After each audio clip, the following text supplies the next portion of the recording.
I work at New Bridge Clinic in Edina, Minnesota, and I've been involved with integrative medicine a very long time, and I, grew up, my mom was more granola-y, and, everything was herbal and, whole foods based everything, I think because she had such a poor upbringing and everything was out of a can, and so she wanted to make sure to do things differently with us. And so I went and did my undergrad at the University of St. Thomas here in St. Paul, and then I went on and I did biology and double majored in journalism, and then I went to school down in Texas, and I got my degree as a midwife, and moved out to the Philippines. I did a lot of mission work in Central and South America, and then decided I was just going to live the rest of my life in Southeast Asia and deliver babies for the rest of my life. And I think it's interesting how I believe that God has our, makes our steps, and we walk through, and there's different ways and means to do different things. And I ended up back in Minnesota after being overseas for over 5 years, and decided, I don't want to just be really good at women's health. I want to do the whole body. So then I went back to school again and went through my physician assistant training out in the University of Washington in Washington State. And I worked in the ER. I did orthopedic surgery, and decided, I don't really want to do this. I can't be a good mom, and so forth, with just being long hours in the OR. And so then I just did ER, moonlighted, and raised my family, and mainly out on the West Coast. And then we moved back to Minnesota about 10 years ago. And I got really tired of working in the emergency room and doing urgent care, and I'd have people come in with lists of antibiotics or different medications they were taking, and they didn't even know why they were taking them. They were my age, and I was like, this system is so broken. And I would give advice naturally to help them with different cases, and then I just was done. I was like, I need to be able to have the freedom to be able to sit down and help people get to the root cause of things. And so I started my own little wellness practice on the side, and then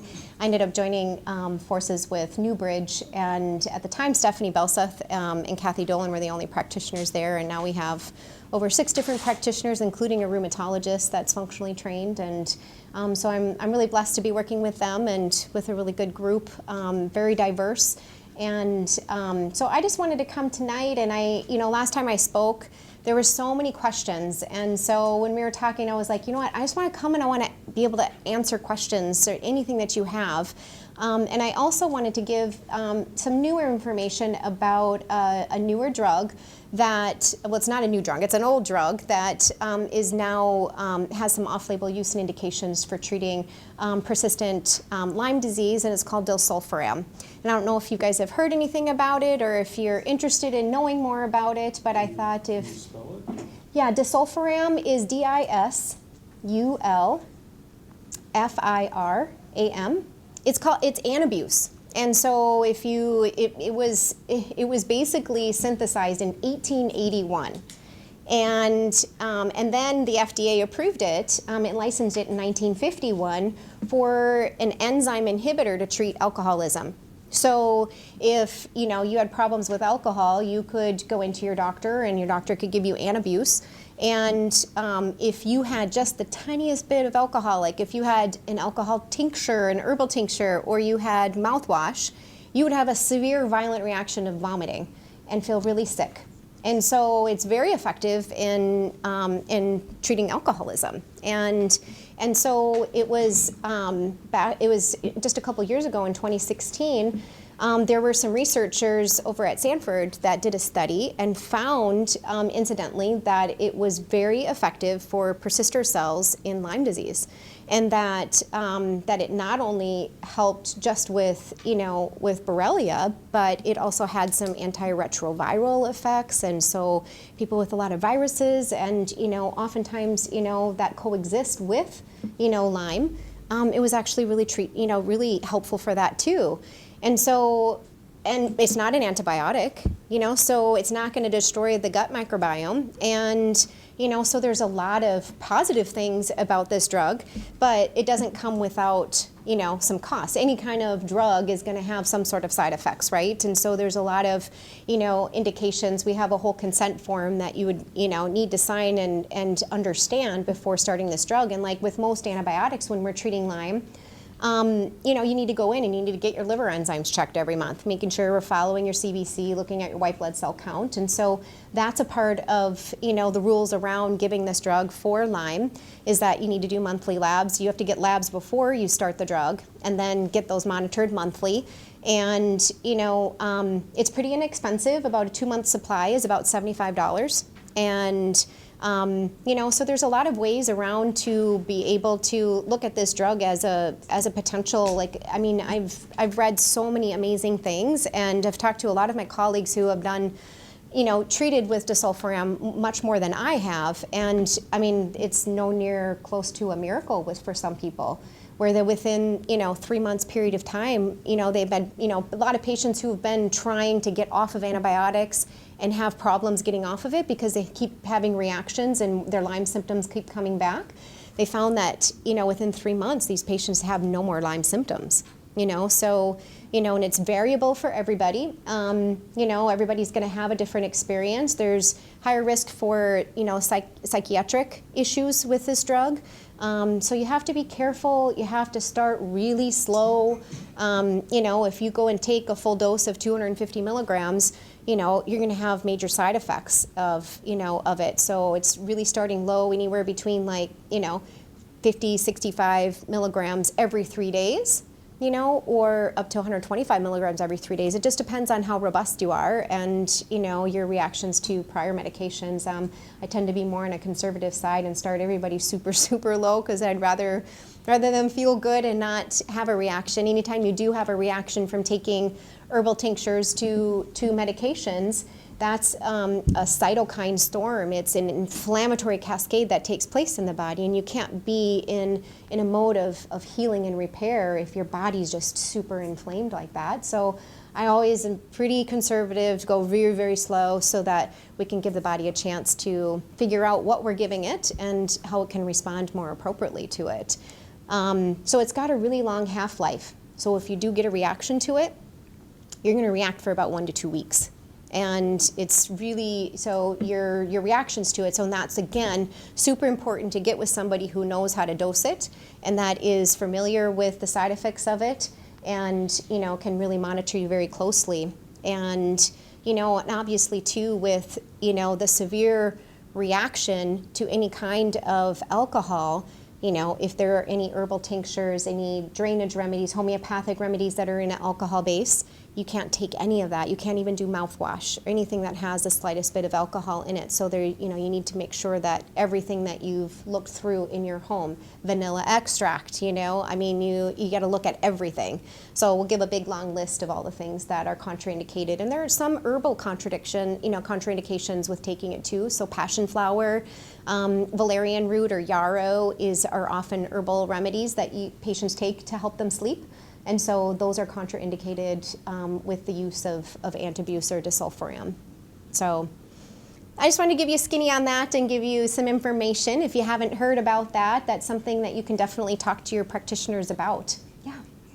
It's not an antibiotic? It's not an antibiotic. It's an enzyme inhibitor. So it's, to treat alcoholism, so, acetaldehyde. So it's an enzyme inhibitor of that. So what does it do to the Lyme, the spirochetes? They don't really know.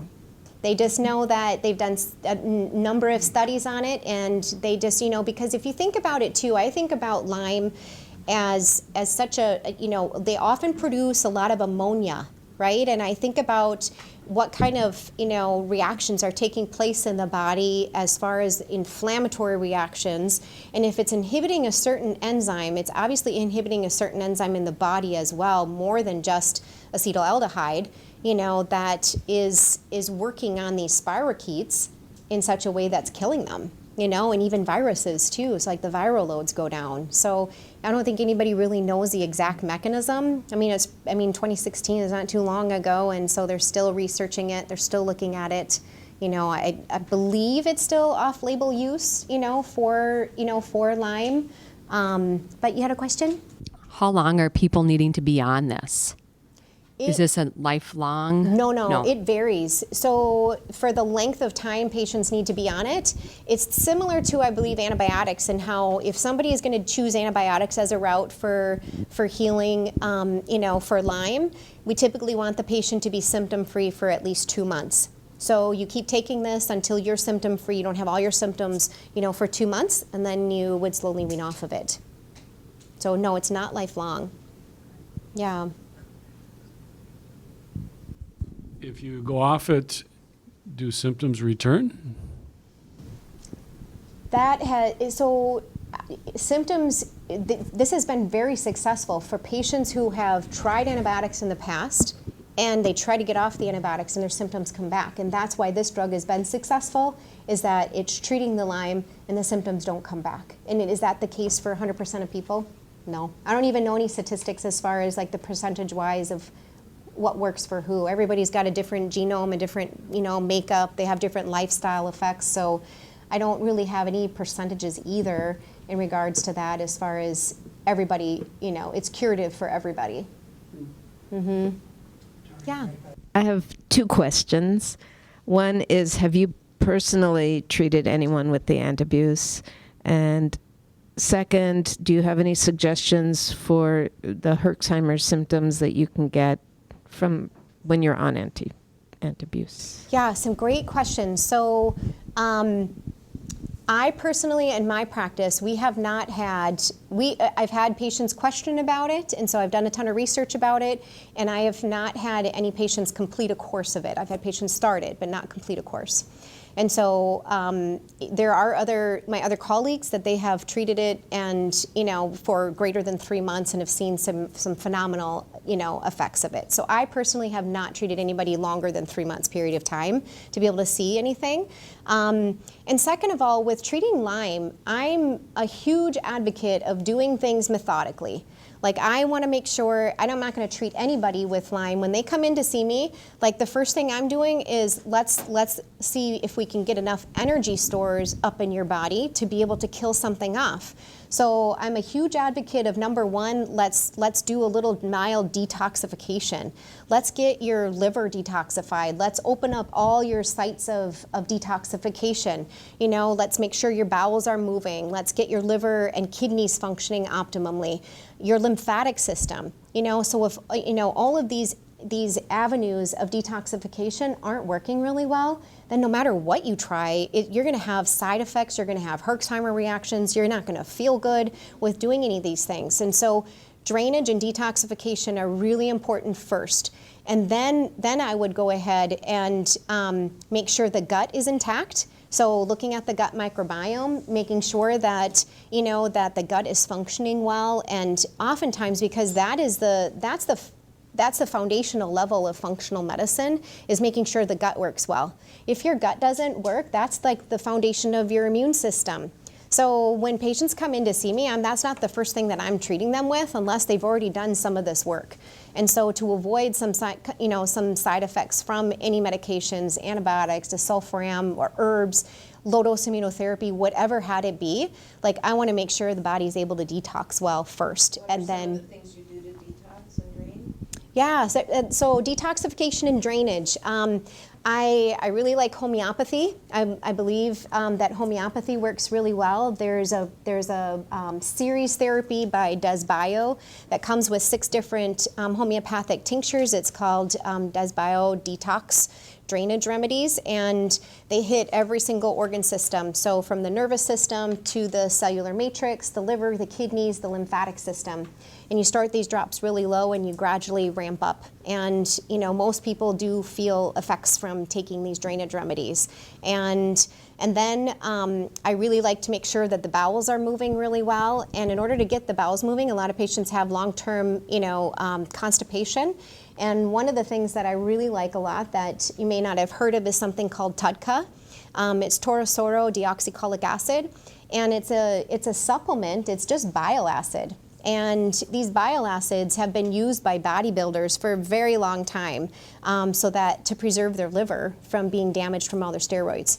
And so this product was discovered, and so I often see in my Lyme patients a lot of elevated liver enzymes. Well, why is their liver, so inflamed? It's like all this burden and toxins and multiple different inflammatory cascades. And TUDCA works amazing to help with, it just like squeezes the bile duct, and the bile duct is what grabs onto all the junk, and 5% gets excreted into the fecal matter and the waste, and then the rest of it gets recycled. So if we can keep that bile really thin, and we can keep, the digestive system working well, and patients eliminating and getting, their bowels to move at least, like normally I want patients to be moving their bowels at least once a day. If I'm going to be doing some Lyme treatment or doing any kind of detoxification or killing off, organisms, parasites, what have you, I want them moving their bowels at least 2 to 3 times a day.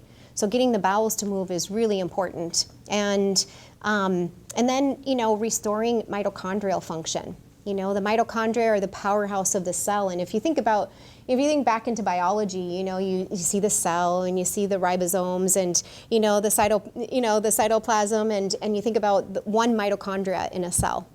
There aren't just one mitochondria in a cell. There are sometimes thousands in a cell, depending if it's in the brain or if it's in the heart or whatnot. So those mitochondria, what happens when you get the flu? When you get the flu, those mitochondria shut down, they go into hibernation, and what do? You sleep. Right? So getting the energy stores built back up in the body is really important before we go after treating gut bugs and fixing dysbiosis and killing off parasites, which are these macroscopic organisms in the body. Borrelia is a tiny little, microscopic bacteria.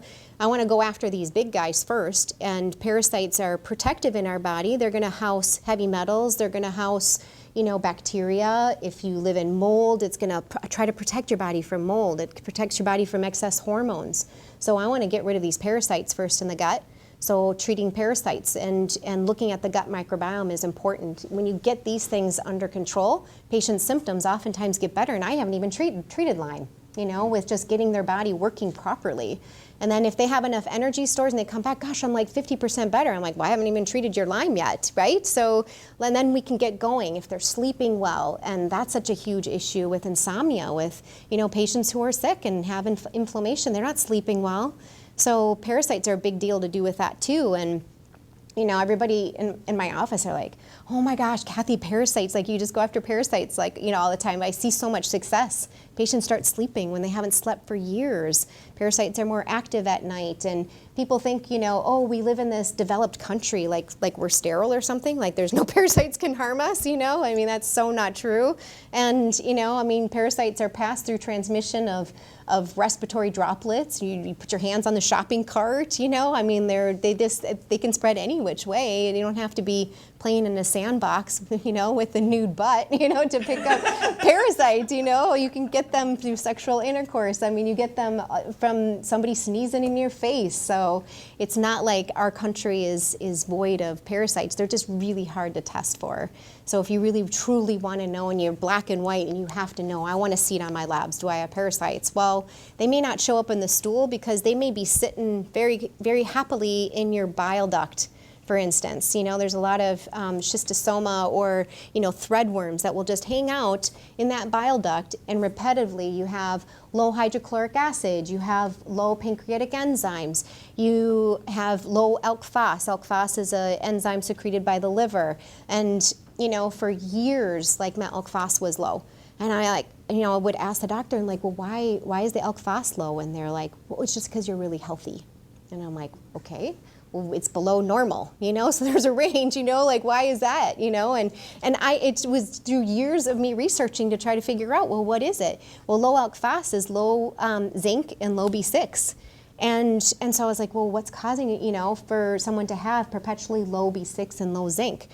Well, and then I looked at a lot of people with pyroluria associated with this low ALK Phos and this, so I was trying to put all these pictures together and realizing somebody perpetually low in B6, magnesium, and zinc, they have pyroluria, and, what's causing that? Well, parasites, they love it. They eat it up. They have perpetually low ferritin levels and low B6, low zinc, and so I used to think, well, pyroluria was just like a some genetic disorder. That's what I was originally taught, was that this is just genetic and that, you just have to take B6 and zinc for the rest of your life.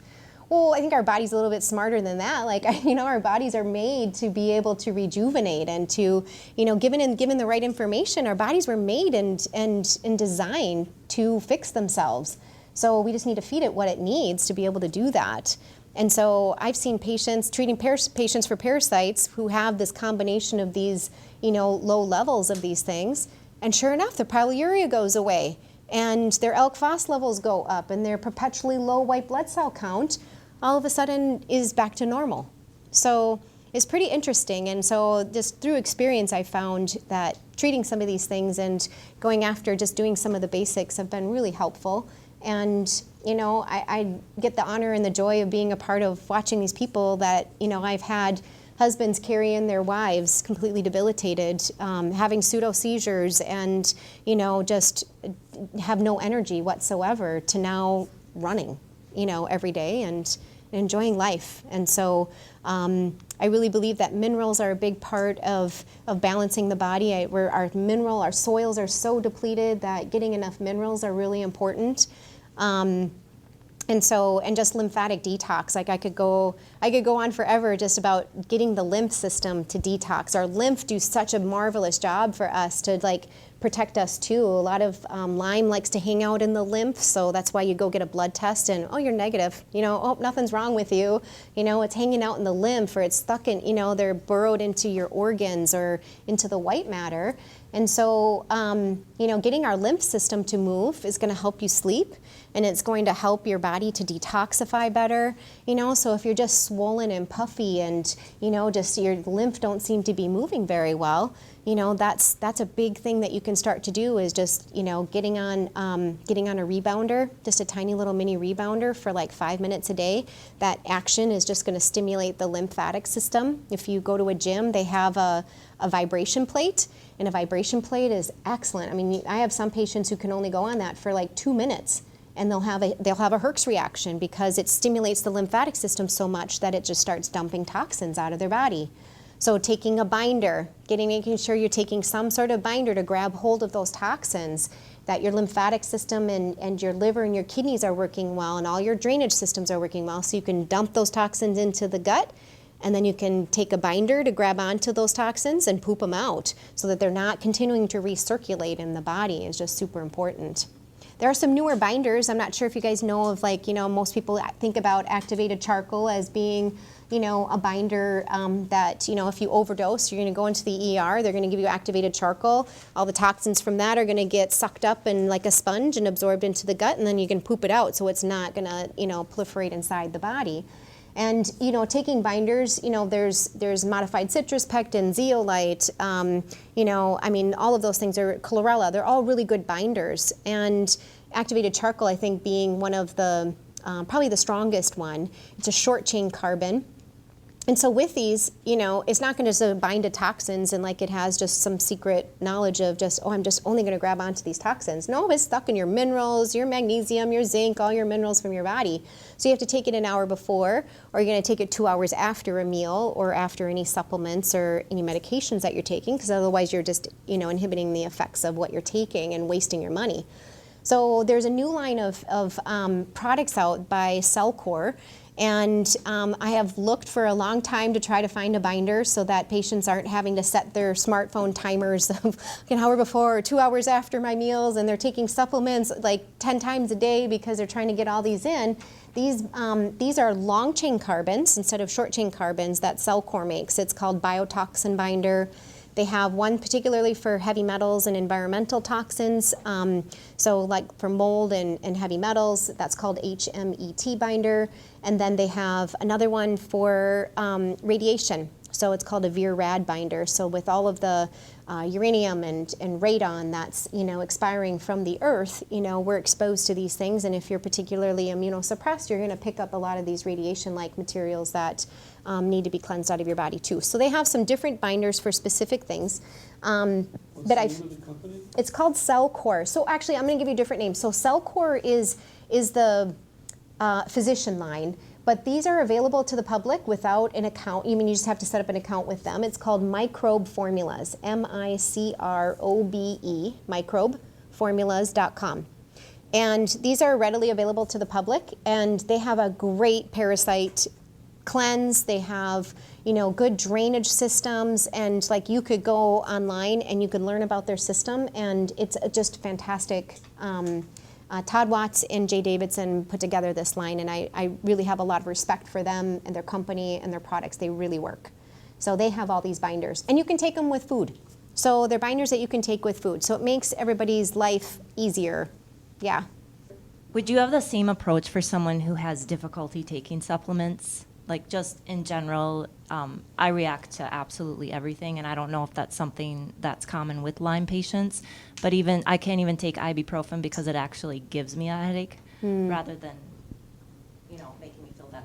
Yeah, that's a really good question. I find that a lot of my patients over the years become very sensitive. I've had, and I think that a lot of times that underlying cause of that sensitivity, oftentimes there's a trigger, and there's maybe mold in your environment. If you haven't looked at mold being a possibility, that can make you super sensitive and end up with mast cell-like symptoms. So the mast cells in the body will the immune system doesn't complete its cycle. So mast cell is really just they call it MCAS, a mast cell activation syndrome. And Lawrence Afrin, who was really good internist that was here, and now since he's gone integrative, he used to be working at the U.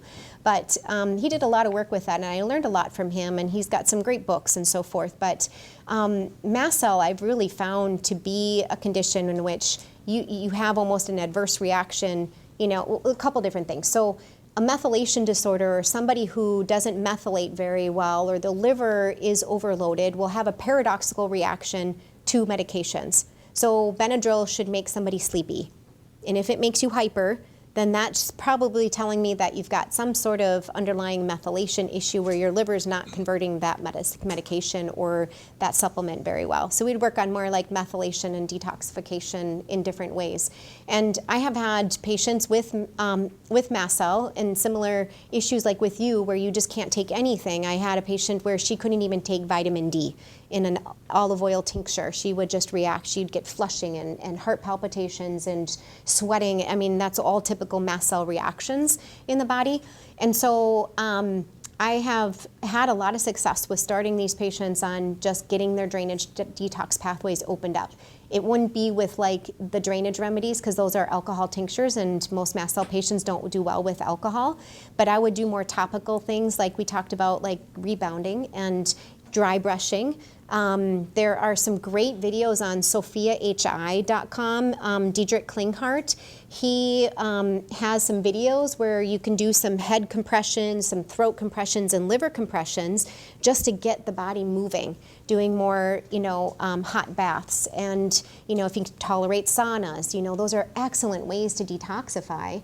To be able to help the body to get things out and start moving things. And then gradually working up this oral tolerance. So if you're reactive to foods and you're reactive to supplements and you're reactive to medications, that's a loss of oral tolerance. And so working on the gut microbiome to restore that gut lining. Your secretory IgA is the first line of defense in the body. So we got our Marines, right? They're on the front lines. And the secretory IgA lines everything in the mucosal pathway from your nose and your mouth all the way down to your anus. If you were to spread out that first line of defense in the body, so everything you breathe in, everything you put in your mouth and whatnot, if you were to spread out that first line of defense, the SIG-A, that would be equal to almost 2 tennis courts. Okay, so it's a huge, massive amount.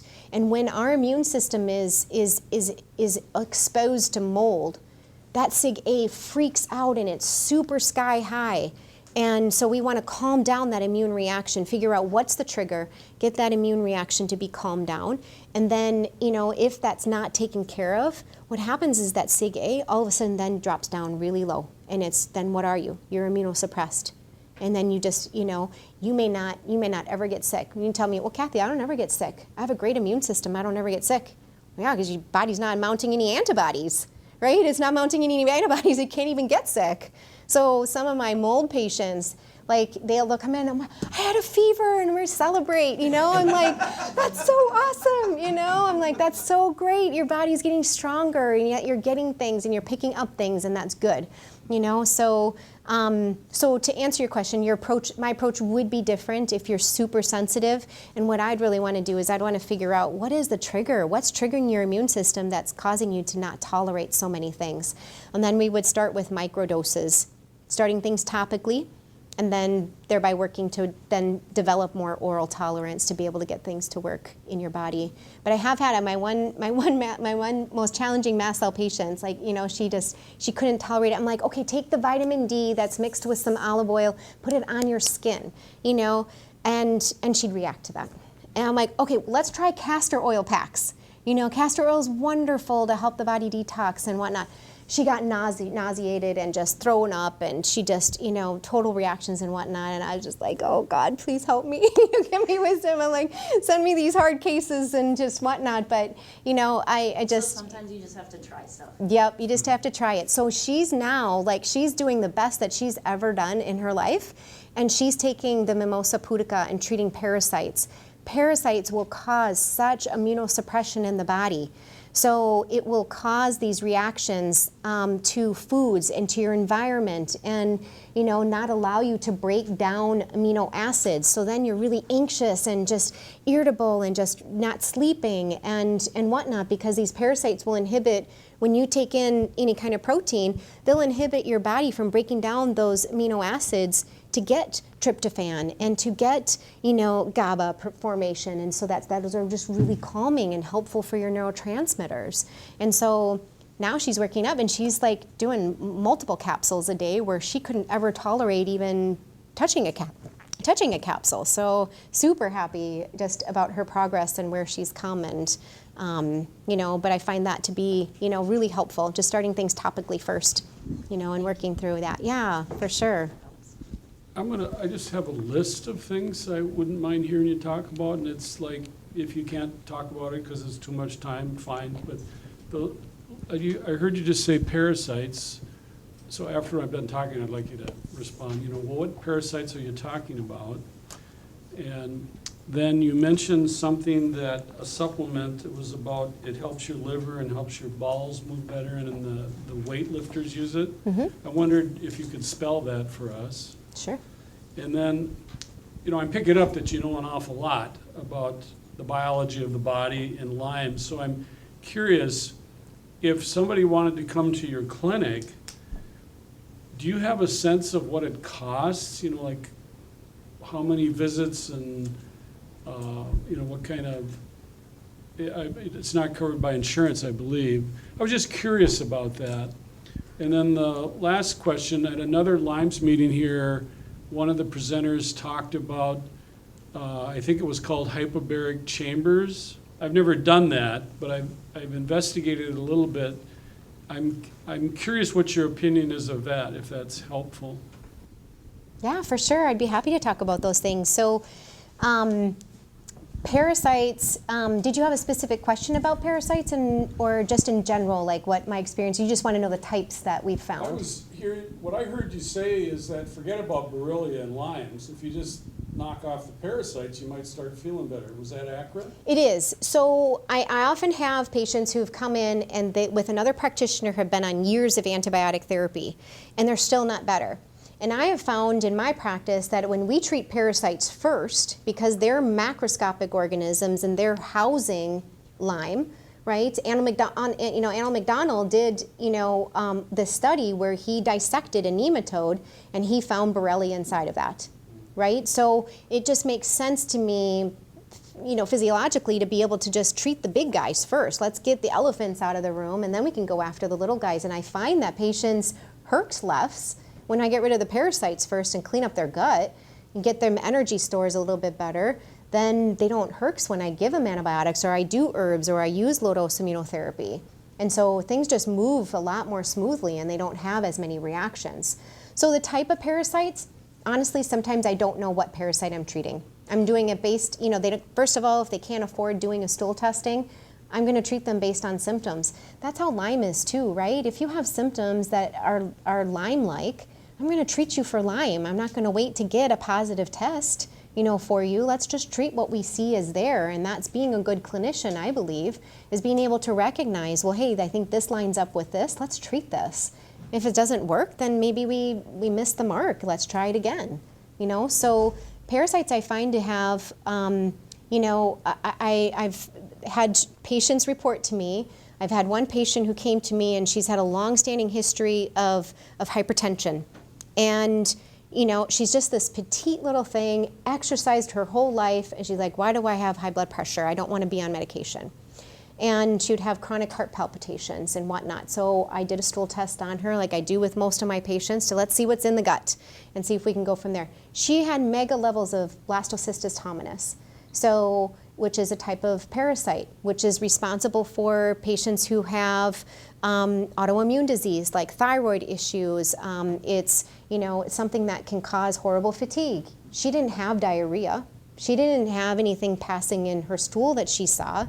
But when we started treating parasites, like she's been passing 20 to 50 worms a day. So where did all these come from? Well, she's in her older, she's in her late 70s. So she's accumulated a ton of them, right? So back in, in the 1900s, farmers, what did they do? Every spring and every fall, they would deworm their animals and deworm their family. That was part of the medical literature, right? It was part of the medical literature for doctors to do that regularly and teach their patients how to do that successfully. Rockefeller medicine came along. Is that in the medical text anymore? Do doctors ever talk about coffee enemas? Do they ever talk about doing parasite treatments? No, none of that's talked about. Pharmaceutical companies, there's just a few pharmaceutical companies that even make antiparasitics. So they believe that it's not an issue here in this country. It's a mega issue, every country. I had one patient who was so adamant that she wanted to know for sure she had parasites. So she found a doctor in Africa and we sent a stool test. She wanted to know. So those African doctors, they can find a parasite in the stool. They're great parasitologists. I just find let's see what your symptoms are. Let's look at some other lab markers that could indicate that, and let's just go based on that. So sometimes I don't know. Have you ever treated anyone that hasn't had parasites? I have. Yeah, so I thought for sure, a patient of mine that for sure that they had parasites. And so started them on my parasite protocol. Most of the time patients, so I don't know, yes and no. So 70% of the parasites are microscopic, so you're not gonna see them pass, but the patient feels better. So I don't really know because we didn't get a diagnostic test beforehand to see if they had parasites. I thought, well, let's just treat. And his wife, she's got hundreds of worms passing out of her. They're both, if a husband's gonna do the protocol, I want the wife to do it together so that everybody in the house gets treated at the same time. So they're not just passing it back and forth. So I'll have patients go on it, whether they have symptoms or not, because I know it'll be beneficial, because they may not have symptoms, but they still have them, but they may not see them pass. So healthy people could still benefit from it, and then also, do you do anything with, pediatrics for the worms? Is that, or the parasites? Yeah, for sure. Definitely kids too. So if there's kids in the house, I like to have them treated too. Use the whole family. Go back to our traditional times. Let's every spring, and if we do our cleanses every spring and every fall, and just do a good couple weeks of cleaning house, do a good detox. That's why in Ayurvedic medicine, it's so good to just, do a cleanse. Go and do the whole30.com for, every spring and fall with the change of seasons, and then add in some antiparasitic herbs with that. No harm in that. Or if you want to do more of the antiparasitic medications, do that. But find somebody who knows, what they're doing so that they can treat you appropriately with that. But I think opening up ththose detox pathways, I'm not going to treat somebody for parasites if they're not pooping. And, that would just be a disaster. You'd have them coming out of the ears. It's yeah. So it's, the stuff that we give. They're not going to come out of your ears. I'm kidding. That would scare you. But if you use a killing agent, you're going to kill the parasites that come out. They're dead. They're not swimming in the toilet and whatnot. So when I was a midwife and we were overseas, one of my girlfriends forgot to give the killing agent for the parasites, and we did see that with kids with worms coming out of their eyes and their ears and just every orifice. It was horrible. So I'll never forget that, and always use a killing agent to kill them first and then pass them. What do you use to kill them and clean them out? What are your parasite killers? Yeah, or so cleaners? Are they herbs? Are they tinctures? What are they? Yeah, so there's anti-parasitic medications. I don't like using those a whole lot because a lot of my patients are immunocompromised and their gut function isn't that great. So the anti-parasitic medications also kill off the really good healthy bacteria in the gut too. So I'm not a big fan of those, but I'll use them if somebody has really high levels and I feel like that would be indicated for them or they want them versus doing herbals. So for herbal medications, I really like using combinations. I'm a huge fan of Mimosa pudica. It sounds like some fancy alcohol drink, but it's not. It's Mimosa pudica seed, and it works amazing. It doesn't get just parasites, it's gonna get yeast, and it really just acts like a cleaner to clean out the intestinal tract. So I've had patients with ulcerative colitis resolved, by using these high doses of Mimosa pudica. So I have patients start out with the Mimosa pudica, and then I have them add in an Ayurvedic blend of herbs like Vendaga and neem and clove and black walnut if they're not allergic. So so this company, Microbe Formulas, love their parasite cleansing things. So that's called Mimosa pudica, and then they have Formula One. So I use those in combination, and I'll get patients up to really high doses. And I know this is going to sound like werewolf medicine, but it's actually very true and accurate if you start paying attention. I used to work in the ER, full moons, crazy people, right? Absolute lunatics come out of the full moon, and it's not their fault. They're the parasites, they're the microbes behind them that are driving it. So the full moon has an effect on the tide and on the electromagnetic pull on the earth.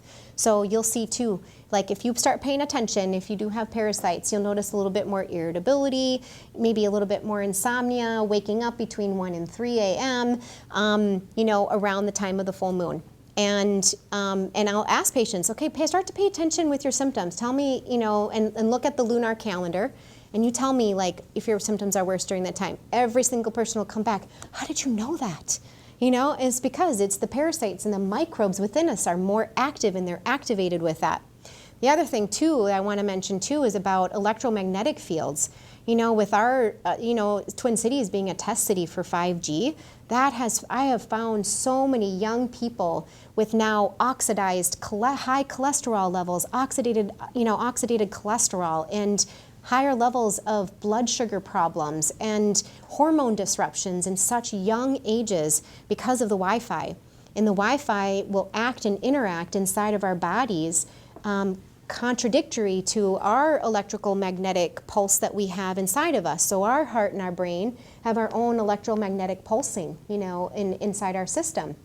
And so when you have something contraindicating that with the electrical magnetic radiation fields of Wi-Fi, so all these smartphones and all of these, Wi-Fi devices in these smart homes, we've got to get back to the basics and get back to just, I wish they still had fiber optics, because those would just be awesome to be able to have and regulate our nervous system so much better. So getting your home protected, we don't have Wi-Fi in our house. And my daughter became incredibly sensitive to Wi-Fi. We had to move out of the city. She had to live with my mom the last couple months before we moved out in the country because she couldn't even be near the high voltage power lines because she became so sensitive with that. So not knowing and understanding the underlying causes of that were mold and Lyme at the time. So I think she got the Lyme because we were living in a moldy home. So that just suppressed her immune system, made her more susceptible to getting, infections and so forth. So getting rid of Wi-Fi and, just being able to minimize your, just your exposure to those, to those like silent kind of killers, the studies that have come out, are based on 2G and 3G, right? So Wi-Fi's been around for about 20 years. None of us grew up, you've been growing up with Wi-Fi your whole life, but most of us here, we didn't grow up with Wi-Fi. We were outside playing and, like none of us were attached to our screens. And some of the reports and stuff that they've gotten back, that in the research reports from just 2G and 3G and the detrimental effects on our health because of that. People in Russia, they won't allow kids under 18 to have a cell phone because they know that it's going to radiate their brains and it's going to cause them neurological damage, and their government knows that. They've read the research. In France was the first ones to put Wi-Fi in their school system. Well, they're the first ones to take it out and ban 5G from their country because they saw the detrimental effects on their neurological system, concentration and focus and behaviors. It's like we got to wake up here. There are limitations on Wi-Fi in other countries. Do we have limitations here? People are sleeping with this thing next to their head at night and they wonder why they can't sleep. And it's because it's inhibiting you getting into those deeper alpha wave states in the brain to really get into deep restorative sleep. So get your Wi-Fi router, plug it into a Christmas tree timer so it turns off at 11 o'clock at night and turns back on at 5 a.m. You're going to sleep better. Get your phone out of your room, all electronics out of the room. Sorry, I went off on a tangent. So TUDCA. So TUDCA, taurosorol oxydecolic acid. That's why I say TUDCA. Yep, TUDCA. So it's an acronym for taurosorol deoxycholic acid. And what is it? It's bile. It's bile That's a acid. supplement? Yep, that's the name of the supplement. It's a bile acid. Works amazing. People having problems with their digestion and so forth. Every person I've ever put on it, they're like, oh my gosh, I feel like so much better. My digestion feels like it's moving things through, and it just squeezes the bile duct in the liver just to get things to flow through.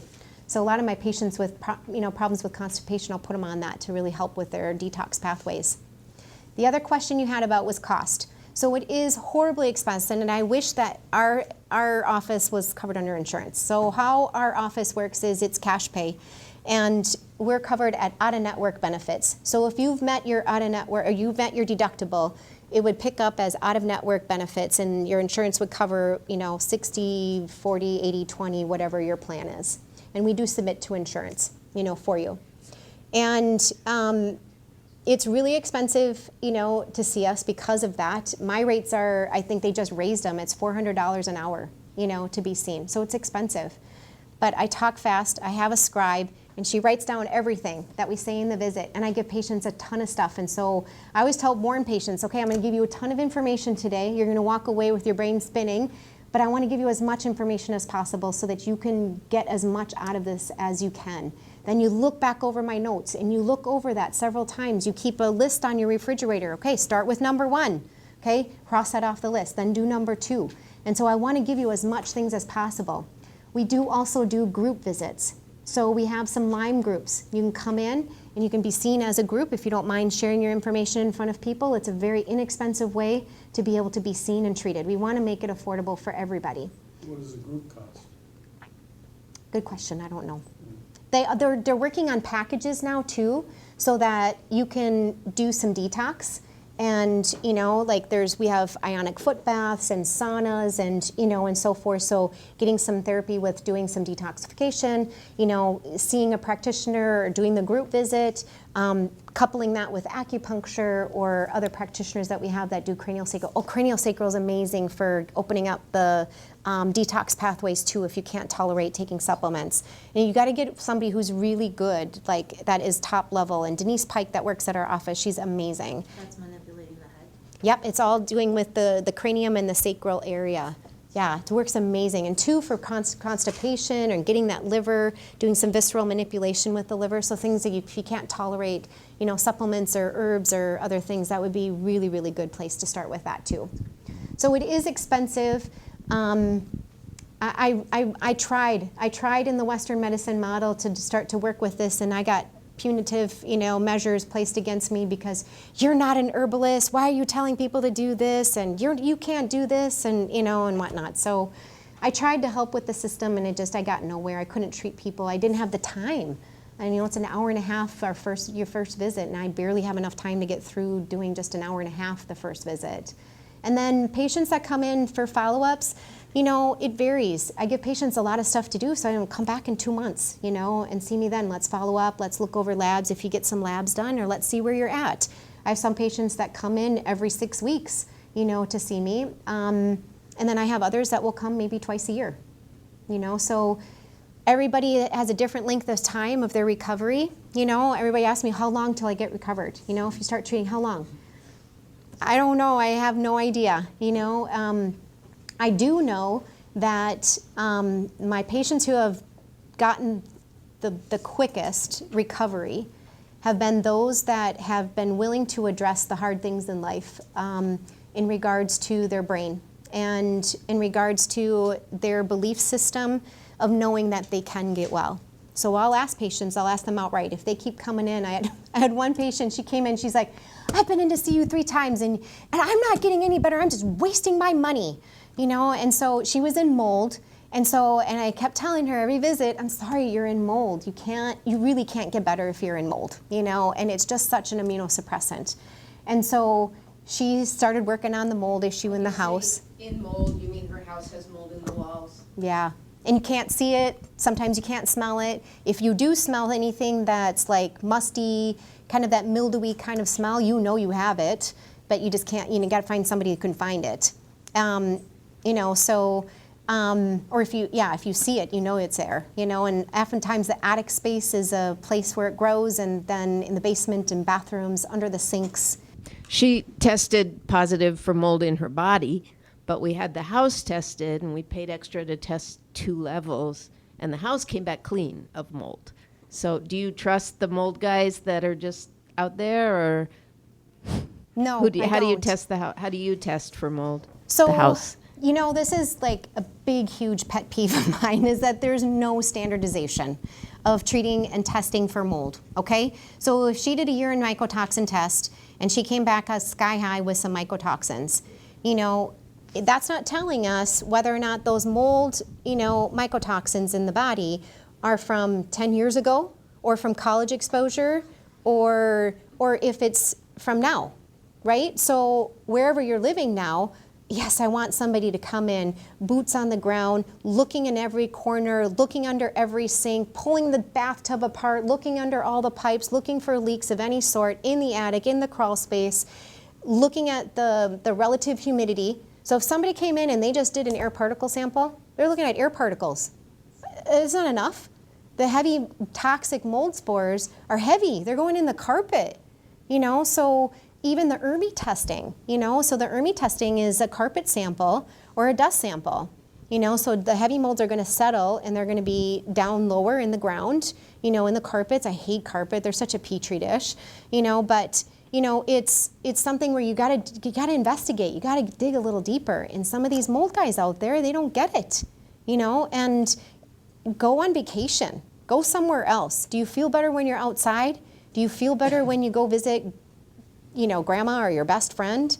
If that's an indication, if there's something in the house, maybe it's not mold, maybe it's VOCs, maybe it's formaldehyde, maybe it's something else, radon, so you got to look at other things too. So it's not just mold, but you've got mycotoxins, you got to uncover and just start treating it.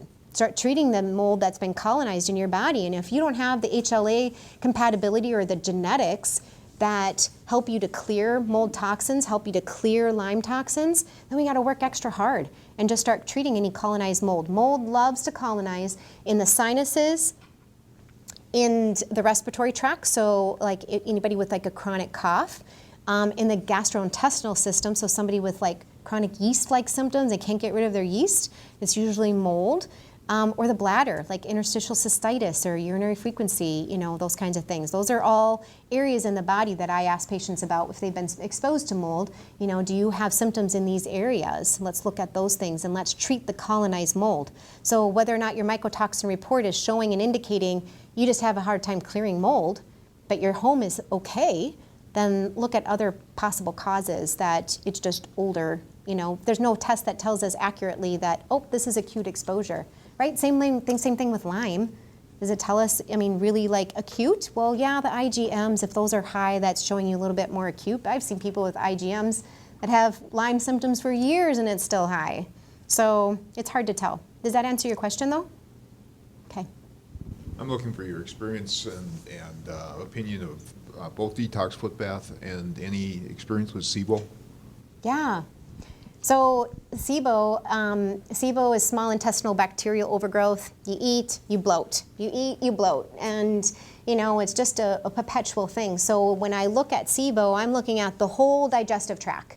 You can't just treat the small intestine. If there's overgrowth of bacteria in the small intestine, where is that coming from?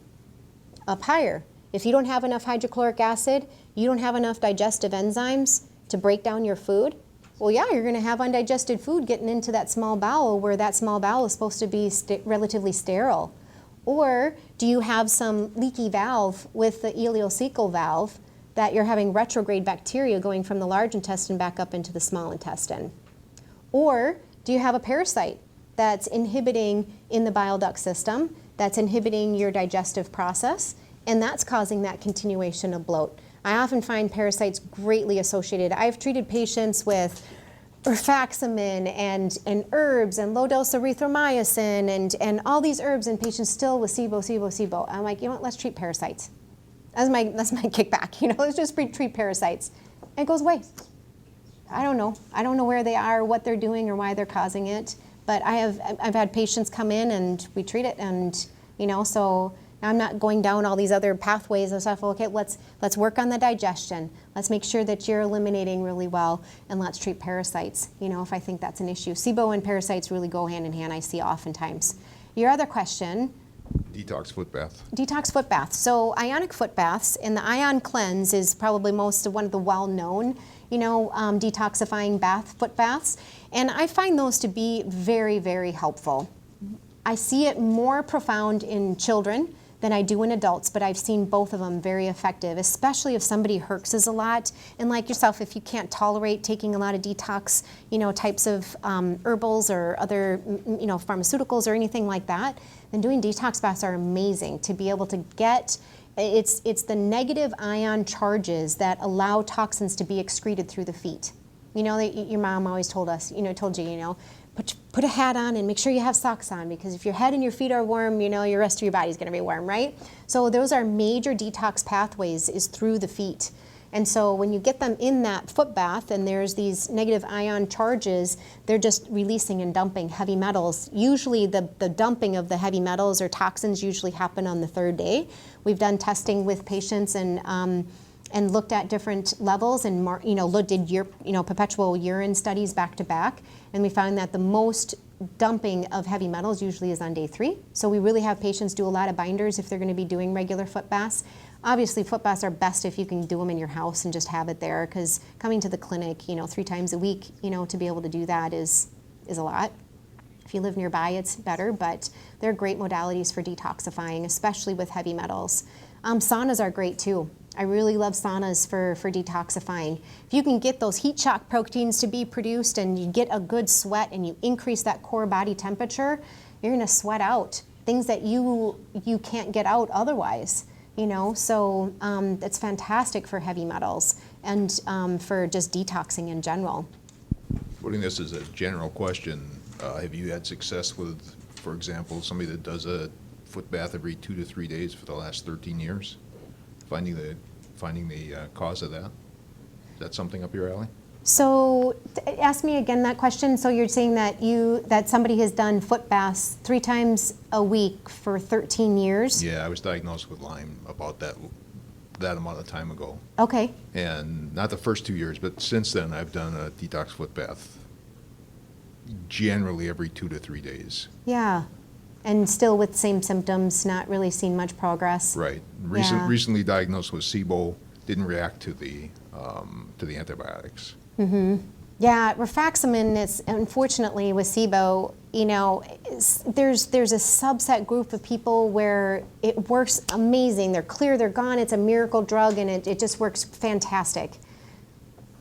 I would say 80% of the patient population, it just returns after they get off the drug, within a couple weeks. It's not a curative thing. And I don't even bother doing testing anymore for SIBO. If you have symptoms, let's get your gut in order. Let's get the work, from top down. Let's work on getting enough hydrochloric acid. Let's get enough digestive enzymes. Let's do some TUDCA to get things moving, get the bile going through. Doing some coffee enemas would just really help to get and promote more bile production and glutathione production. Do you have an ion cleanse foot bath? Or is it like AMD, or is it just like some off-brand generic? No, it was like a $3,000 that Okay. chiropractor had. I bought a new one, so no, it's a good one. And the array you have to change after every like 20 sessions? This one, the array is probably lasts like 100 times. Oh, But I okay. have portables that I take with me if I leave town. Sure. Those are cheaper. Do you feel better after you do them? Oh, yeah. So I don't think that doing just a foot bath alone is going to be curative in any regard. I agree. But it's definitely going to be helpful with detoxification. Takes And away my then- brain fog. Mhm. And Yeah. my knees hurt, all kinds of things. Yeah. Fatigue. So go based on that. Like, you've been doing it for 13 years. Well, good for you because you didn't give up, right? It'd be very easy to give up, be not seeing very much progress. But, if that's the way that your body's able to detox is through doing that foot bath and it's relaxing, working on our parasympathetic nervous system is vitally important for anybody to heal. If your limbic system is constantly fired up and charged and you're constantly having that that fight, flight, or freeze, because your body is so stressed with working hard and fighting off these infections, you got to get into parasympathetic state in some way or another, and those foot baths are forcing you to do that, right? You're just sitting in your bath. Hopefully you're not on your Wi-Fi device, but you're just relaxing and just breathing and starting to visualize and see your body well. Visualize and see your body, what you want it to do. How does every single sense play into that? What do you see? What do you feel? What does it look like to be able to have your body and the freedom that you want to have to be able to do what you want to do? See yourself doing that. Because that's one of the questions I'll ask my patients, and this one patient of mine that we did everything, like we were doing everything for her, and finally one day I just asked her, are you ready and willing what are you willing and able to be well now? And she just stared at me. She's like, no. She's like, I don't think I can be well. I'm like, well, that's your problem. Like, let's start working on your brain, and you got to get to the point where you are ready and willing. Yes, I believe I can be well. If your brain doesn't go there, how is your body? Your body will achieve what the mind believes. So it's not just some big hype thing. It's so true. If you don't believe you can be well, and I get it. Like, I had a child who was sick for most of her life and couldn't figure out what was wrong with her. And why we'd go to the playground and she'd just be sitting on the side. I'm like, baby, what's wrong? What are you doing? Why are you sitting there? And pushed her, not knowing she had Lyme, And she just, now she's 17. And she's like, Mom, I feel like I'm finally able to live my life. She never got a childhood, but it got to the point where we did everything for her. We did stem cell therapy. I just chased whatever, you name it. I did that. I would do anything for that child. But what really pushed her over the edge, what really got her well, is her believing that she could be well. Her believing that she could have energy to get through the day, that she didn't have to store some of her energy just in case if we were going to go to the store, so that she'd have enough energy to walk through the aisles and go to the store with me. So that belief system, too, plays a mighty, mighty role, more than you could ever know. And starting to speak out declarations. When you go to the bathroom, I tell patients, get sticky notes. It was the greatest mistake anybody ever invented, was sticky notes. Put them in your bathroom, put them in your bedroom, everywhere you are. I am complete, whole, and well. And say it out loud. Your words have frequency and a vibration greater than anything. Okay, so we're all a triune body. We're spirit, we're mind, and body. And it's in that order. The spirit operates at the highest frequency and the highest vibration. We are light beings, and we radiate at a vibration, right? The spirit has the highest vibration. Next is the mind. The mind operates at a little bit lower frequency and vibration, and then we have our body. So sometimes I'll tell my patients, you know what? You got to tell your body to line up with the spirit, line up with what the truth is, okay? And your truth may be, you know what? I'm tired. You don't get it. I'm tired. I wake up and I'm tired. I go through my day. I'm tired.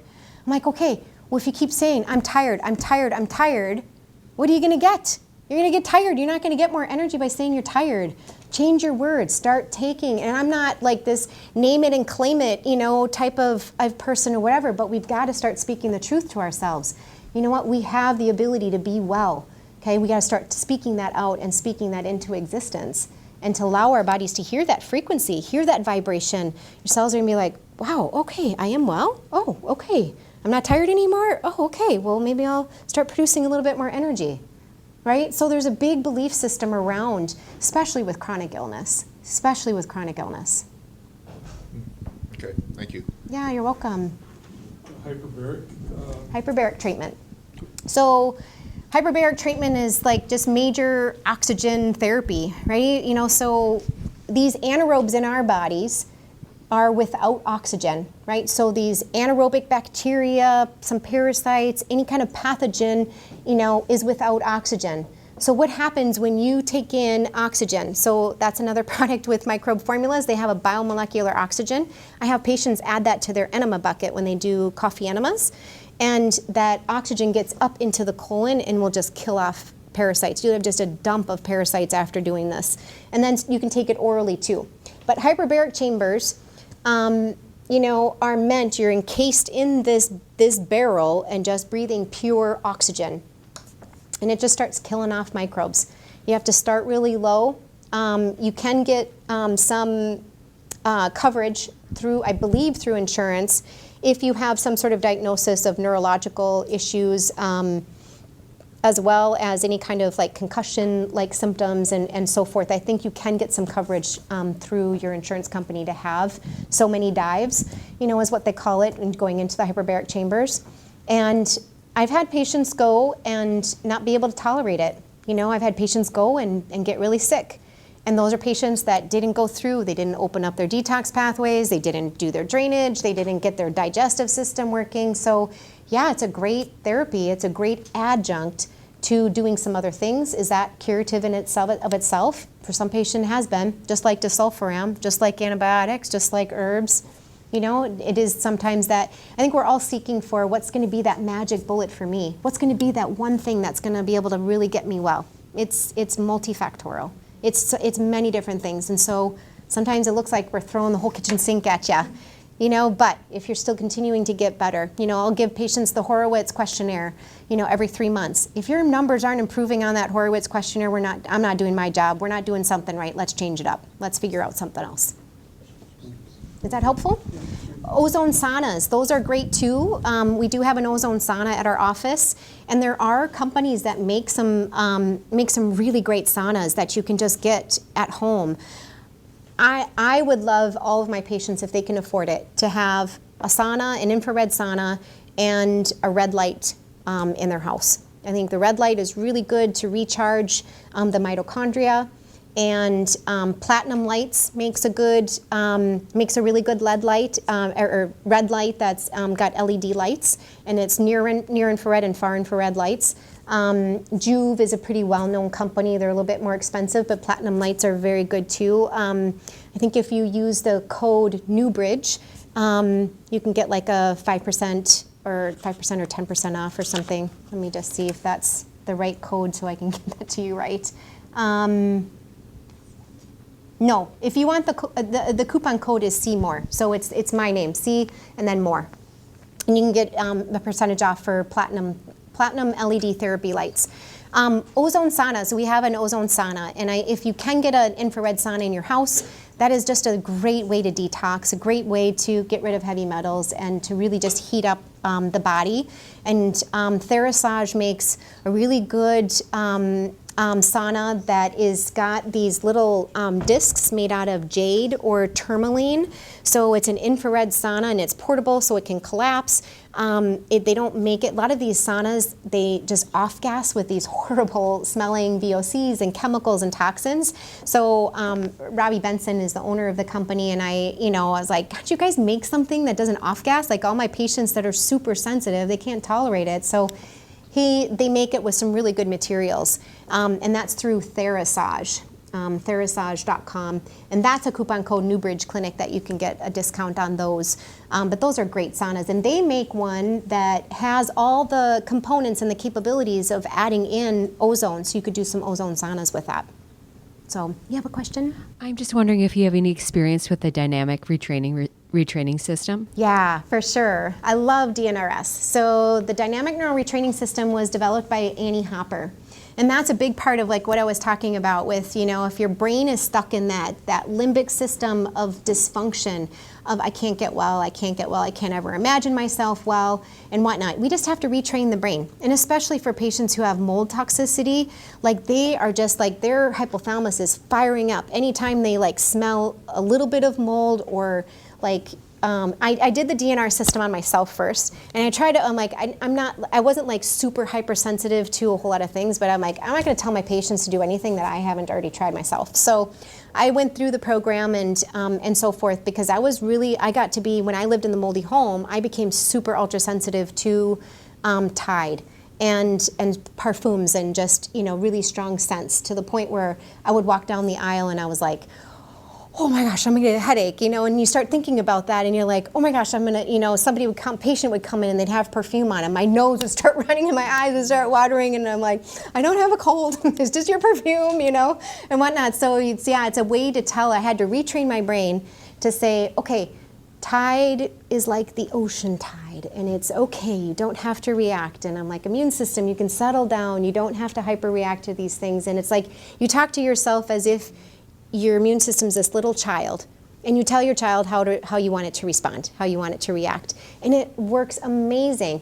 If my patients will do, and I realize I never finished my sentence, but if a patient is not getting well despite doing everything, then that's what we typically will go to. And if a patient will do that from the beginning, and if I sense that they're really hypersensitive and they've been to 10 different doctors and nothing's worked for them, let's do DNRS. DNRS, Dynamic Neuro Retraining System in Annie Hopper. If you Google DNRS and Annie Hopper, it'll come up. And the program, you can do it yourself. You can get the videos. You can do it at home. We do have a group support class for that too at Newbridge. Yeah. I started it. Great. It is amazing. Amazing. Yeah. But I need some coaching. Yeah, we'd be happy to do that. Okay. Yeah. Yeah, definitely. All right. Yeah. So, yeah, and there's another program. So there's another program that's similar to that. So is the Gupta Program, Gupta. So they're very similar to retrain the brain, retrain the limbic system. The limbic system is that comprises a couple different components of the brain. So when you have a stimuli or some sort of stimulus, we got a little fly here, you know, it will, if you have some sort of sensory stimulation come in, the hypothalamus gets fired up. Oh my gosh, I remember that smell like mold. And, you know, and it'll just send a whole cascade of inflammatory reactions in the body. So you feel nauseous, you get sick, you feel like you're gonna pass out, you feel like, you know, you're gonna get a headache, your eyes water, you know, whatever happens, right? It just remembers. It's our remembering brain, and it's to help protect us. So it's doing its job, but too good of a job, you know, so we have to get it to calm down. And so the limbic system just helps to rewire it so that you're not so hypersensitive to that. And I found that to be greatly helpful for my patients with chronic disease of any kind, you know, not just hypersensitivity to EMFs or to scents or, you know, chemical, but to chronic fatigue and to Lyme and other things. So yeah, thank you for bringing that up. What's the name of it again? DNRS. No, that's other one you were talking about. Gupta, Gupta. They're both limbic retraining systems that are just phenomenal. Very good. Yeah, you had your hand up earlier. Sorry. You want to pass the microphone? I'll get to your question too. I'm not exactly sure how to ask this, but like all the stuff you've been talking about, do you have an idea of kind of a time frame for that? Because like the doctor I'm seeing now, it was about to start me on disulfiram, but they've like never mentioned 90% of the stuff you're talking about. So like, do you think it would be worth, like, bad to do the disulfiram, having never done any of that stuff, but also like they had me on no killers for the last like 9 months, and what were they doing?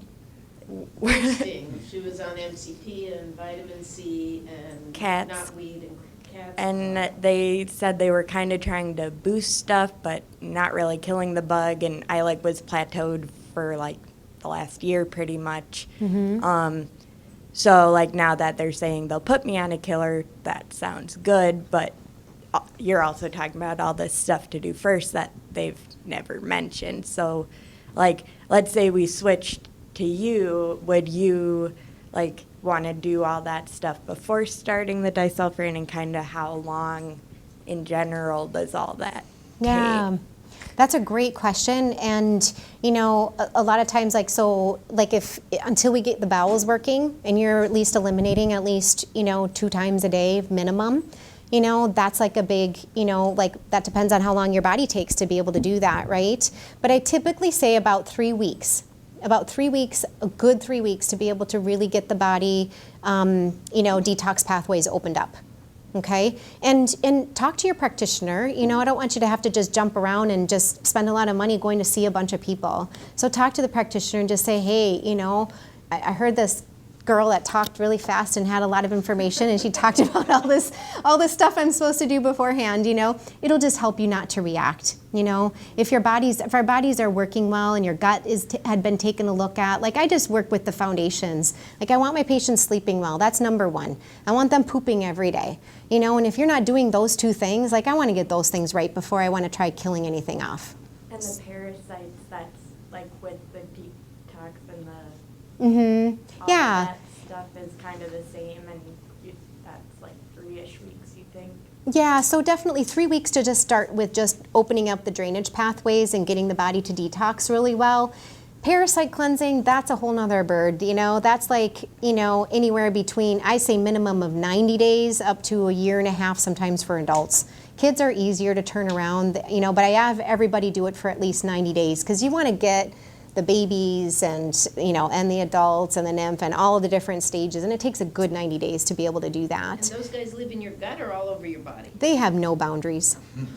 There's no boundaries. They go everywhere. So would you, like the 90 days or 1.5 years, would you want to do all of that Before disulfiram? No. You could do them at the same time? Yeah. Yeah, as long as you've got all those detox pathways opened up and you feel like you're digesting your food really well and whatnot, then then let's go ahead and just start doing, you know, some other killing. As long as you have the energy stores. So it's you're sleeping, you're pooping, and you have enough energy, right? If you are just tired all the time and you don't have enough energy, like, how is your body supposed to do that? So let's do some mitochondrial restoration too. And then last part of the question, I recently just like randomly, just a week or 2 ago, got a lot of eczema, and like my hands are really itchy and my face is itchy kind of out of nowhere. Have you seen that before? And like, do you know why that might be? Yeah, so the question was skin reactions and eczema and, you know, and so forth. And if that just comes up out of the blue, it's the gut. All the skin stuff comes from the gut. You know, so there's something off balance inside the gut, and patients who struggled with lifelong eczema or lifelong rashes and whatnot, typical parasite, typical gut dysbiosis, you know, just things that are imbalanced in the gut.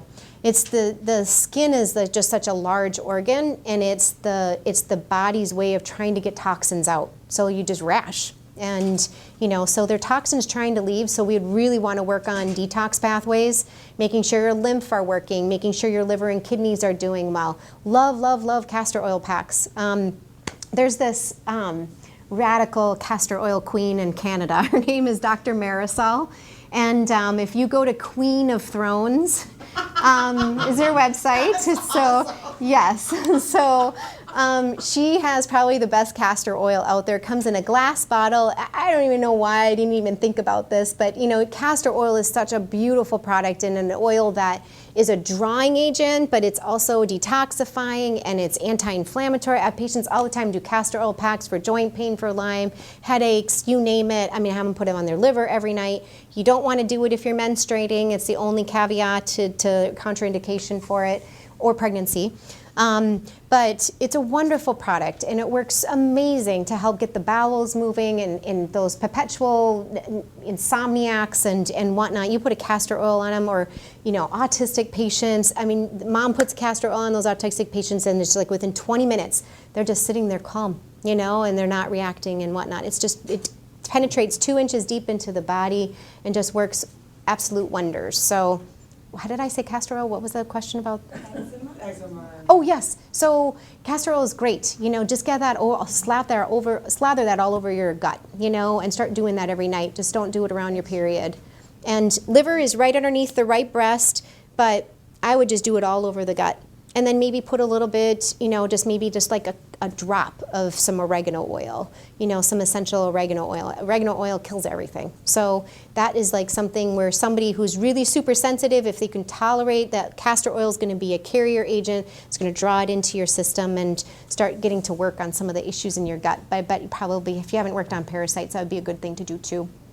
And you can look at microbeformulas.com, look at their protocols and maybe start doing some of those. You had a question. Yes, back to the disulfiram. When you say talk to your practitioner, now I kind of faded away from my general doctor about a year ago because they're doing absolutely nothing for, you know, Lyme treatment or anything like that. They didn't seem to understand any of it. Yeah. So when you say talk to your practitioner, what would I be asking them, or what would I be trying to get information out of them as far as the disulfiram part of that? Unfortunately, I'm sorry, but that you've had that experience, but unfortunately most general practitioners aren't going to even know about disulfiram for Lyme. So when I mean, you know, practitioner, I mean a Lyme literate doctor. Yeah. Somebody who's gone through ILAD, somebody who's certified and understands and knows how to treat Lyme. Are you taking new patients for that at this time, or are you? Yeah. Yeah, okay. So Yeah. just how would I go about getting in with you, I guess? Yeah, so newbridgeclinic.com is our website. And if you go there, you can fill out just a new patient inquiry. And once you fill out that form, somebody from our office, usually Linda, will call you and say, hey, we got your new patient inquiry, you know, you want to get scheduled, you know, and you can schedule the appointment, you know. So usually you just have to fill out that initial paperwork online first, and then we'll go ahead and contact you. Usually they get back to somebody within 48 to 72 hours.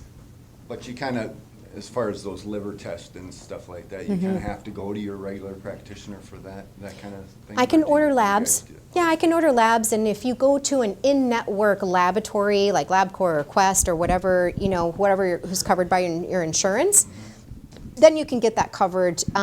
I do have some patients, like I just want it affordable for anybody and everybody. So if it's better for you to take my lab order and you go to your general practitioner and say, hey, I'm seeing this other crazy doctor and she wants all these labs done. Can you draw them for me?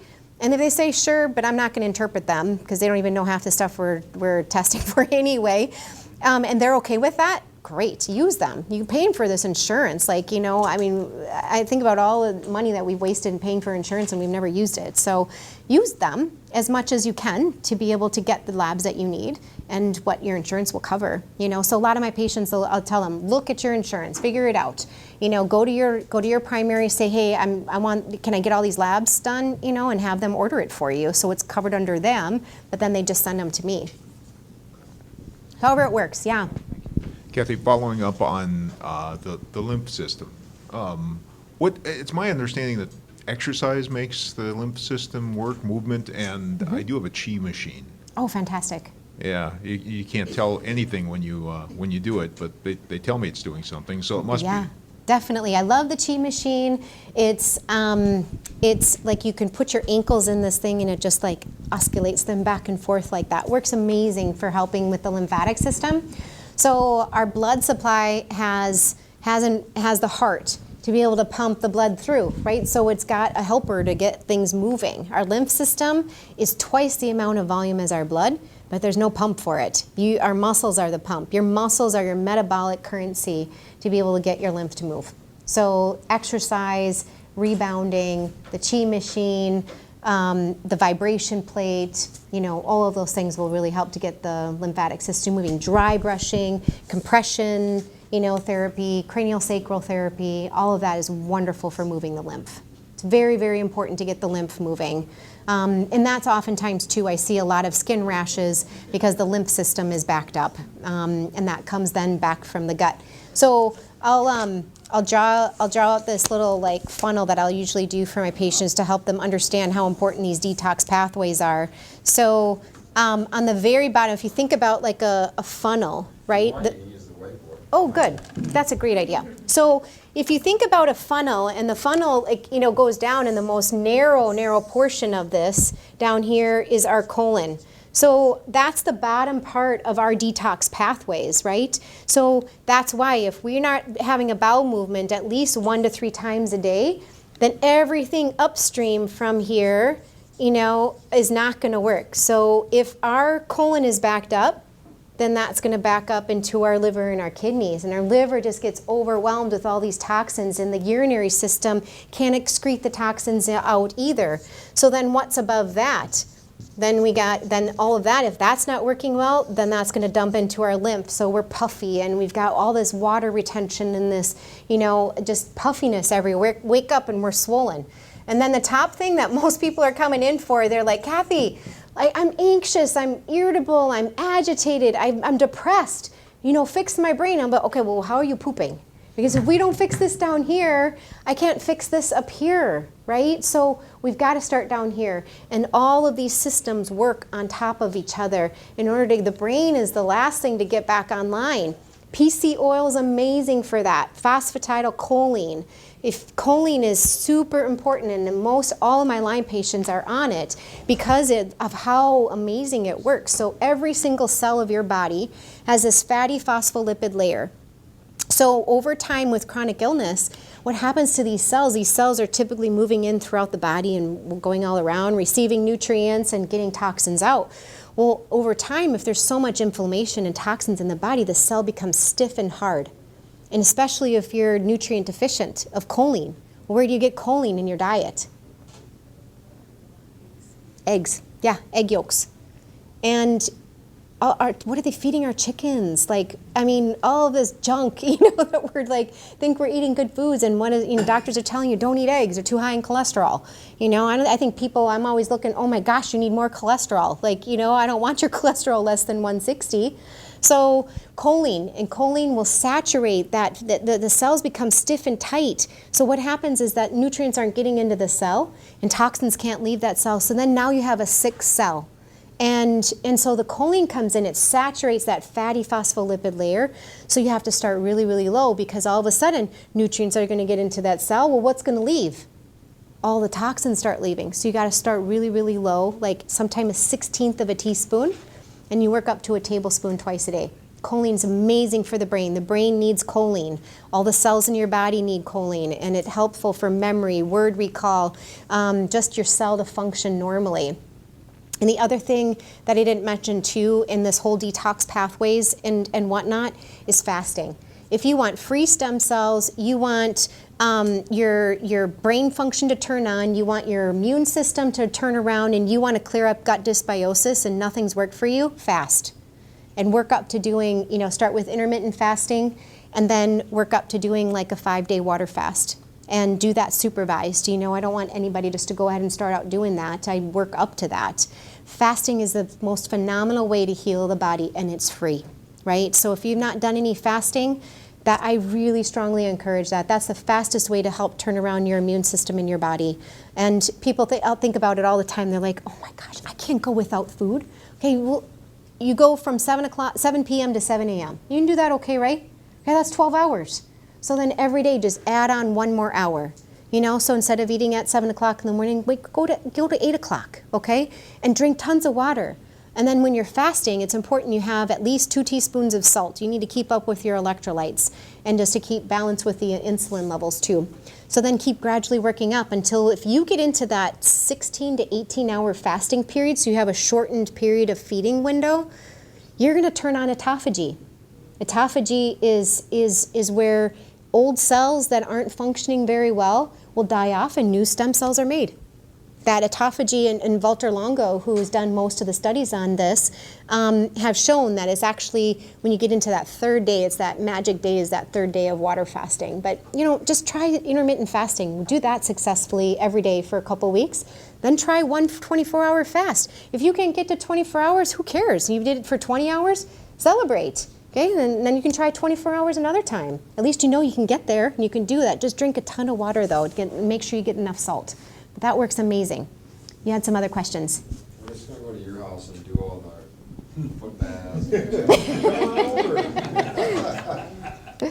So it's just a couple of things. I was just hot topics, and it'll probably take a lot of time to answer. But levels of estrogen, right, with everything we put on our bodies, you know, from deodorant to shampoos to makeup, whatever, you know. If you have anything you can speak to in terms of intolerances for estrogen leading to, I mean, peanut allergies, right, seafood, all of those things when you build up. So just curious on if there's merit to that. The PEMF, pulse electromagnetic therapy, kind of, I think you hit on that with some of the frequencies and vibration, but just hear your comments on that. And then essential oils orally. Do you have any experience in?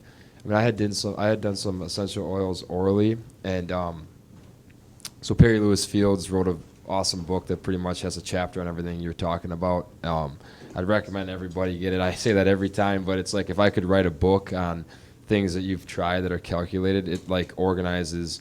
You know, obviously Cathy has a lot of knowledge. It'd be awesome to see a book of organized thoughts, but I think she does a pretty good job. It's called The Tick Slayer. But anyway, in that book, she talks about essential oils, and she had helped coach me through some different things. She doesn't do the coaching anymore, but one of the things that she did was she created a custom blend of essential oils for 2 different reasons. And I was having some adrenal function issues.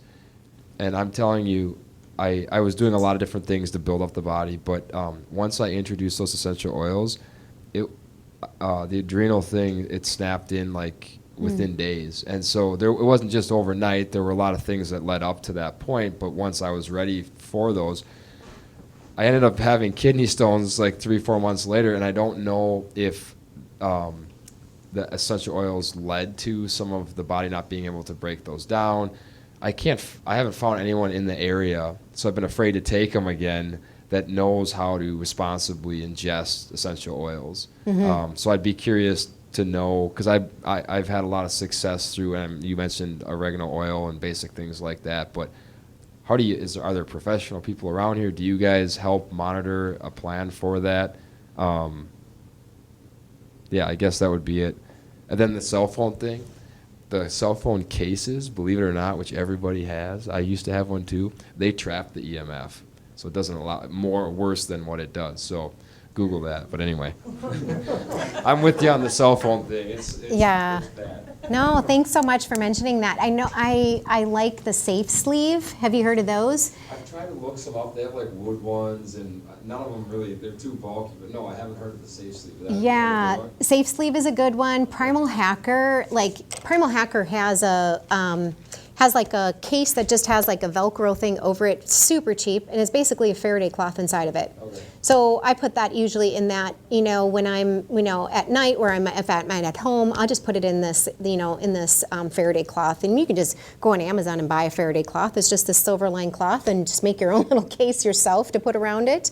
But keeping it in airplane mode as much as possible, like I just keep mine in airplane mode, and then I turn it on when I need it. When we were growing up, like, you answer your voicemails when you got home, right? You didn't have it in your car, you didn't have it accessible, and everybody's, oh, why didn't you answer my phone? What? I mean, just please, let people know. Look, I check my emails once a day, and I'll check my phone twice a day. So if I don't get back to you right away, sorry. Like I'm just not on it. I don't want to be attached to that. I don't want to be known to be one that's just going to respond like that anyway. So get back to the basics of living your life and not being attached to something that, people are demanding your attention to. So, in regards to estrogen, yes, it's a huge problem. All the xenobiotics around, the plastic containers we're putting our food into, to the pots and pans of the Teflon, and to the anti-stick, generation and whatnot. Please just scrub your pans. Like, just use good old-fashioned cast iron if you can, not iron overload, and that should be checked on everybody, is looking at your ferritin levels. Iron overload causes a huge amount of inflammation in the body. Or just really good quality stainless steel.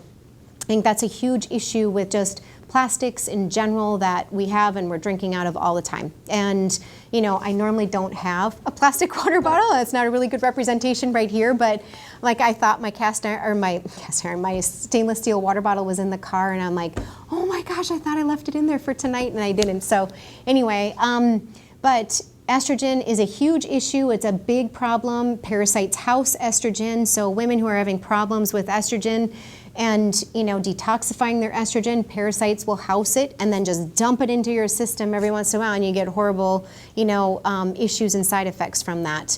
So look on the I treat all of my patients as if they would be cancer patients.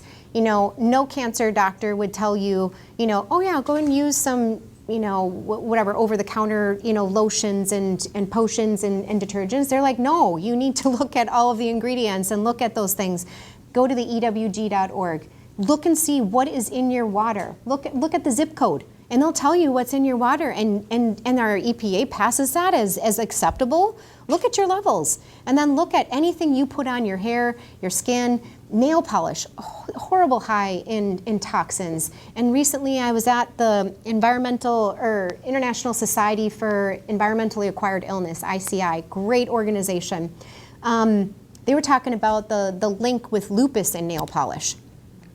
So, tons of toxins. So if anything that you consume, if you can do it, organically as possible, if you can grow it, better than anything.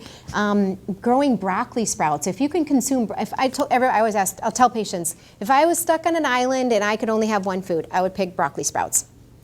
The glucoraphan, the sulforaphane that's in those is just mighty to help your body detox, give you all the minerals that you need. Learn how to grow them, sprout them, juice them, drink them, eat them every day. And that helps to detoxify estrogen. And so people are having problems with estrogen, broccoli sprouts, glucoraphan. You can buy broccoli seed extract and you can take a capsule of that. But look on the EWG.org for everything you're putting on your hair, skin, nails, body. What is that again? EWG.org. And that will tell you. Like Beauty Counter is one, they don't have a real broad, it's a lot more feminine cosmetics, but do you have any for soap, shampoos, besides just going to the natural food store and buying the goofy stuff on the shelf? But do you have a website or anything like that you recommend for where to find clean stuff, not just check the bad stuff? But Yeah, so I have a woman that I met. She's amazing. Her name is Ramona, and she has a little shop she opened in St. Paul called Timeless Essential Oils. And she makes her own main soaps, and all the essential oils that she gets in, she has a laboratory that she runs all them through, and she'll send them back to the manufacturer if they don't pass the standards. She's got pretty high standards for her essential oils. And so she makes a lot of good products and stuff. And so I've even had her make custom blends for, a patient of mine who had perpetually just really a lot of problems with dopamine. And, so she just is phenomenal. So her Timeless Essential Oil, she's in St. Paul. There is, I do have a list of different products, and I'm kind of blinking on the name of some of those, but I just tell patients, look, go to the EWG.org and look at the products that you have already, and then slowly just start changing those out. People get overwhelmed, they need a water filter. You want to make sure you're drinking good, pure water. And I have found that that the Big Berkey is good. It's a good stand-up countertop water filter. But if you can do distilled water, or you can even do reverse osmosis water, but a countertop reverse osmosis, because the reverse osmosis that's underneath the sink, those are building up mold, right? So you get this reservoir of water, and that's sitting there. And I talked to the guy who designed these, and he was like, I told the company that to train the people when they put them in, that they have to flush it before they use it every time, or at least once a day or once a week or something. You got to flush the RO unit. If people are thinking, oh, we're doing this RO water, nothing's in it. Well, it's full of mold, So if you can get a countertop device.